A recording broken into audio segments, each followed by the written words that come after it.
भारत के शायद सबसे बड़े सम्राट का बेटा, वो जो खुद सम्राट बन सकता था लेकिन उसने अपने पिता के लिए सर्वस्व बलिदान दे दिया। वो पिता जिसने खुद अपने सभी भाइयों को शासन के लिए बेरहमी से मार गिराया। वो सम्राट तो थे सम्राट अशोक, जिनका नाम दुनिया भर में मशहूर है, लेकिन उनका बेटा कौन था जो युवराज होके भी आज उनको कोई नहीं जानता। आज इंडिया नाउ एंड हाउ में मैं आपका होस्ट अंकित आपको सुनाऊंगा उस मौर्य की कहानी। वो है सम्राट अशोक की पत्नी पद्मावती के बेटे और युवराज कुणाल मौर्य। कुणाल का जन्म 263 बीसी में हुआ था। कहा जाता है कि उनका जन्म भी पाटलिपुत्र में हुआ था। पाटलिपुत्र और मगध से निकलकर उनको उज्जैन भेजा गया, क्योंकि उज्जैन उस समय बहुत बड़ा कल्चरल सेंटर था और उनके पिताजी अशोक चाहते थे कि उनको भी बेस्ट से बेस्ट एजुकेशन मिले। अब कुणाल का मतलब होता है सुंदर आंखें, तो इस बात को ध्यान रखिएगा। कुणाल बड़े हो रहे थे उज्जैन में, और जैसा कि चलन था कि जितने भी बेटे होंगे सम्राट के, उनको जगह जगह के गवर्नर बनाया जाएगा, वहाँ पर वो संभालेंगे। उससे उनको कॉन्फिडेंस भी मिलेगा कि पूरे साम्राज्य को, मौर्य साम्राज्य को कैसे चलाना है। तो कुणाल का नंबर आया था गांधार के लिए। कहा जाता है कि कुणाल ने बड़े अच्छे ढंग से गांधार को संभाला। टाइम आगे बढ़ा, वो भी खुश थे, सम्राट को भी खबर मिलती रहती थी तो वो भी सब खुश थे। आगे चलकर कुणाल ने एक से ज़्यादा विवाह किया और उनकी फेवरेट जो पत्नी थी उनका नाम था कंचनमाला। कुछ समय के लिए वो उज्जैन वापस गए, क्योंकि वो और बड़े लेवल पे पढ़ाई करना चाहते थे। उनको पढ़ने लिखने का शौक था और सम्राट भी चाहते थे कि वो अपनी पढ़ाई को नहीं छोड़े। इसलिए सम्राट अशोक ने एक दिन उनको पत्र लिखा। अशोका उस समय की प्राकृत भाषा में लिखते थे। उस चिट्ठी, उस पत्र में बहुत कुछ था, लेकिन उसमें एक मेन लाइन थी, कुणाल अधितम, यानी कुणाल तुम और पढ़ो। अब अशोका की 5 पत्नियां थीं, जिनमें तिष्यरक्ष का नंबर 5वां ही था, लेकिन लालच उनका सबसे ज़्यादा था। उनको अपने बेटे को ही बनाना था। लेकिन सबसे पहले जिनके बेटों का नंबर आता वो थी देवी या महादेवी। मेन क्वीन वही थी। बुद्धिज्म में अशोका को वही लाई थी, लेकिन उनके बच्चों को बुद्धिज्म में और संघ में इंटरेस्ट था। उन्होंने गद्दी छोड़ दी। महेंद्र और संघमित्रा ये नाम बहुत चर्चित हैं, खासकर श्रीलंका में उनको एक तरह से माता पिता का दर्जा दिया जाता है। वो वहीं गए और उसके बाद लौटकर नहीं है। दूसरी पत्नी अशोका की थी असंधमित्रा, जो हरियाणा के कहा जाता है असंध इलाके से थी, पर उनकी कोई औलाद नहीं थी। तीसरी पत्नी का नाम था पद्मावती, जिसके बेटे थे कुणाल। उसके बाद चौथी पत्नी थी करुवकी या कौरवकी, जो बहुत पॉपुलर ये नाम हुआ अशोका फिल्म के बाद। करुवकी के बेटे थे तिवाल, और उसके बाद 5वें नंबर पे आता था तिष्यरक्ष के बेटे का नाम। लेकिन विडंबना देखिए कि तिष्यरक्ष का पुत्र, जो महाराज का पुत्र था, अशोका का पुत्र था, उनका नाम भी इतिहास में खो गया, उनका नाम नहीं पता। लेकिन उसी के लिए उसकी माँ ने फिर वो बड़ा षड्यंत्र रचा। भेजने से पहले तिष्यरक्ष वहाँ पर आ गए।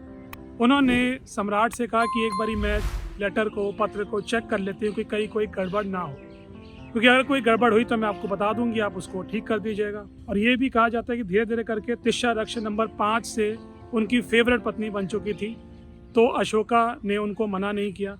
तिष्यरक्ष ने उस पत्र को अपने हाथ में इस तरह से कुछ लिया और बड़ी चालाकी से, ये कहा जाता है कि उन्होंने एक कलम को उठाया और धीरे से अधितम के ऊपर, अ की मात्रा के ऊपर एक छोटी सी बिंदु लगा, एक डॉट लगा दी। अधितम बन गया अंधितम। इसका मतलब पूरा बदल गया और कुणाल तुम पढ़ो से बदलकर अब हो गया कुणाल को अंधा कर दो, या कुणाल तुम अंधे हो जाओ। अशोका ने उस पत्र को कुणाल के पास भिजवा दिया। अब जब कुणाल के सामने उनके दरबारी ने उस पत्र को पढ़ा और जब वो वहाँ पर आए तो उनके होश उड़ गए। कहा जाता है उनके हाथ कांपने लगे और उनसे आगे चिट्ठी पढ़ी नहीं गई। कुणाल ने जोर देकर कहा कि जो भी लिखा है आगे पढ़ा जाए। अब फिर उन्होंने उस वाक्य को कहा, कुणाल अंधितम। थोड़ी देर के लिए तो कुणाल को भी कुछ समझ नहीं आया।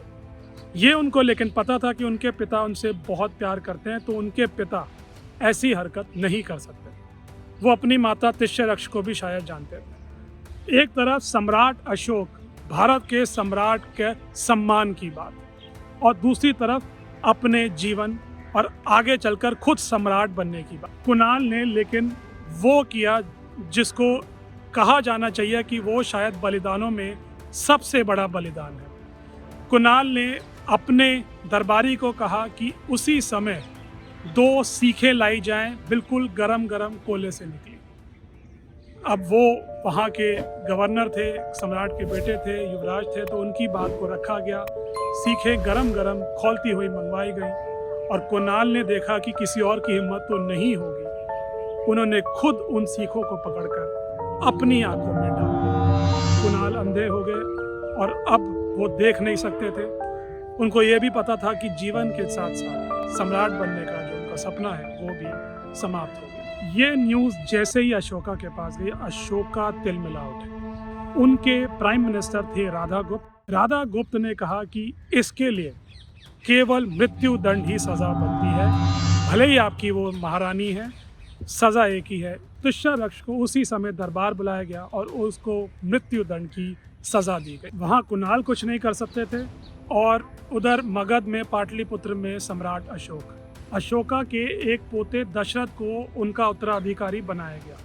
इसका मतलब ये है कि कौरवेकी का पुत्र तिवाल ज़्यादा समय तक शायद जीवित नहीं रहा और तिश्यरक्ष का भी जो पुत्र था जिसके लिए उसकी माँ लग गई थी उसको सम्राट बनाने के लिए, शायद उसको भी निष्कासित कर दिया था। कुणाल म्यूज़िक में लग गए, यही उनका शौक़ था। उनकी पत्नी कंचनमाला उनके साथ रही।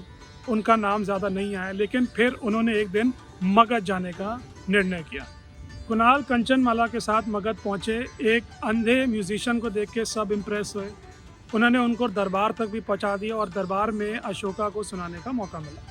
अशोका ने जब सुना तो वो मंत्रमुग्ध हो गए। उन्होंने बड़ी तारीफ़ की कुणाल की, लेकिन उनको नहीं पता चला कि ये हैं कौन, क्योंकि कुणाल की हालत ऐसी नहीं थी कि उनको पहचाना जाए। लेकिन अशोक खुश थे तो उन्होंने उनको बोला कि मांगो क्या मांगते हो। और कुणाल ने कहा मुझे मौर्य साम्राज्य का शासन चाहिए। उन्होंने फिर पूछा, कुणाल ने फिर वही कहा मुझे शासन चाहिए। अब अशोक को गुस्सा आया। अशोक ने जब उनको दंड देने का फैसला किया तो कुणाल ने उसी समय अपना परिचय दिया। कुणाल का परिचय देते ही अशोक रो पड़े। कहा जाता है कि उन्होंने उनको गले लगाया और उसके बाद उनको कहा कि क्योंकि तुम मेरे पुत्र हो, मैं तुम्हें शासन तो दे दूंगा, लेकिन क्योंकि तुम अब देख नहीं सकते तो ये शासन ना चाहते हुए भी तुम्हें नहीं मिल सकता। कुणाल ने कहा कि मैं ये शासन अपने लिए नहीं, अपने पुत्र संप्राति के लिए लेना चाहता हूँ। संप्राति की कहानी मैंने अलग से एपिसोड में बताई है, क्योंकि उनको जैन अशोक कहा जाता था। 1.5 लाख से ज़्यादा जैन मूर्तियाँ उन्होंने स्थापित की थी। बहुत ही विचित्र कहानी है, उसका लिंक डिस्क्रिप्शन में है, आप ज़रूर देखें उस कहानी को। संप्राति का नाम सुन के अशोक ने कहा ठीक है, कि अभी तो मैंने दशरथ को बनाया हुआ है, लेकिन दशरथ के बाद उनका पुत्र नहीं संप्राति बन सकता है सम्राट। और कुछ यही हुआ। अशोका की मृत्यु हुई 232 BC में। 17 साल के दशरथ बन गए उनके उत्तराधिकारी। लेकिन दशरथ भी कुछ ज़्यादा दिन तक संभाल नहीं पाई, ना अपनी सेहत ना साम्राज्य को। साम्राज्य इधर उधर से टूटने लगा और 8 साल बाद यानी 224 BC को, जब वो बस 25 साल के थे, वो भी चल बसे। उसके बाद संप्राति को गद्दी मिली और फिर कुणाल को मिला चैन और वो मगध छोड़कर नेपाल बॉर्डर, जो आज का नेपाल बॉर्डर है, जो मिथिला राज्य था, वहाँ पर जाकर हमेशा हमेशा के लिए बस गए। कुणाल कोई गवर्नर या कोई सम्राट तो नहीं बन सकते थे, लेकिन वो जागीरदार वहाँ पर बने। वहाँ पर उन्होंने कुणाल ग्राम नाम से एक जगह को बसाया, जो आज कुनौली नाम से प्रसिद्ध है। और तथ्य वहाँ पर मिले हैं जो कहते हैं कि हाँ, अशोका के पुत्र कुणाल ने वहाँ की जागीर संभाली। अब कुणाल का अंत कब हुआ, कैसे हुआ, इसकी भी कोई पुष्टि नहीं है। 40 साल की उम्र में मरे, 50, 60, 70, 80, इसका किसी के पास कोई जवाब नहीं।